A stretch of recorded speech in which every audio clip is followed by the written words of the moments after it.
আমার হাতে যে গাছটি দেখতে পাচ্ছেন এটা হচ্ছে কালোকেশী গাছ। এটি একটি ঔষধি গাছ। আমাদের দেশের পুকুর পাড়, রাস্তার ধার বা বন জঙ্গলে এই গাছটি হয়ে থাকে। এর পাতা, ফুল, বীজ বেটে মাথায় দিলে মাথা ঠান্ডা থাকে।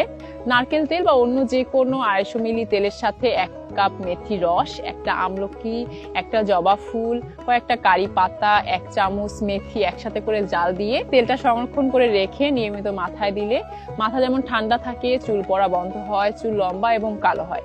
এবং যাদের মাথায় উকুন এবং খুশকির সমস্যা রয়েছে তারা এই কালোকেশীর রস বেটে মাথায় দিয়ে 1 ঘন্টা পর শ্যাম্পু করে ফেললে কিছুদিনের মধ্যে ইনশাল্লাহ উকুন এবং খুশকি দুটোই দূর হয়ে যাবে।